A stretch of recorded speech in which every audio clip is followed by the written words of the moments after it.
This video will highlight 3 core components of exercise design and planning: establishing the purpose, defining the scope, and setting objectives. Let's take a look at Ben and Sarah as they begin planning for an upcoming exercise. Purpose. To establish the purpose of an exercise, they will need to review senior leadership guidance, their integrated preparedness plan, any existing plans, policies, and procedures, threat, hazard, or risk assessments, related after-action reports and improvement plans, and any grant or cooperative agreement requirements.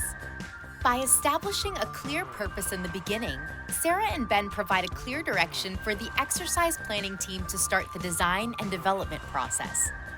Exercise planning begins with the concept and objectives meeting, where the exercise planning team sets the foundation for the exercise by using the purpose and scope to write draft exercise objectives.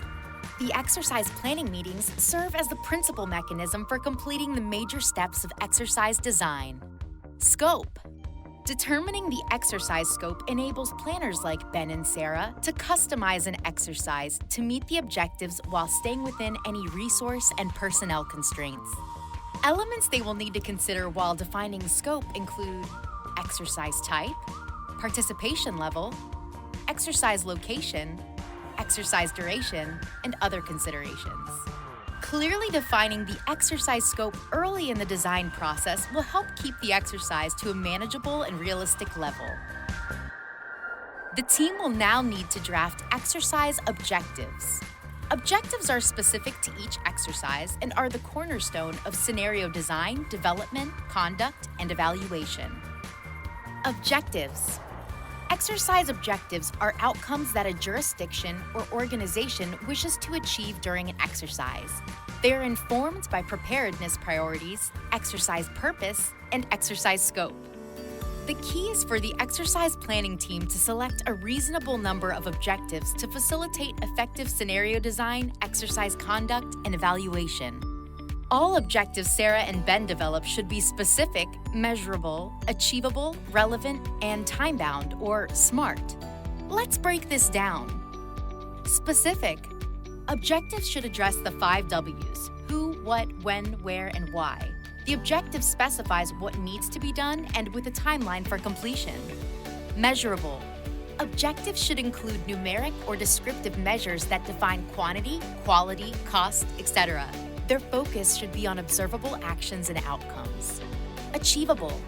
Objectives should be within the control, influence, and resources of exercise play and participant actions. Relevant.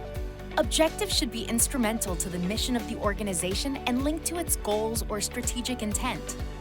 Time-bound. A specified and reasonable time frame should be incorporated into all objectives.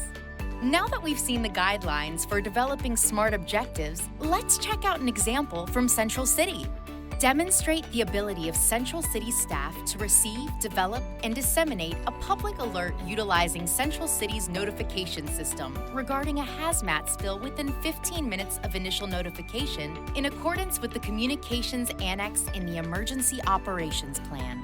Ask yourself, does the example answer the 5 W's? Is it measurable? Can the participants achieve it? Is it relevant to Central City's responsibilities? Finally, does it have specified timeframes? With this information, you are now well equipped to define the purpose and scope of an exercise and craft your own SMART objectives. Good luck!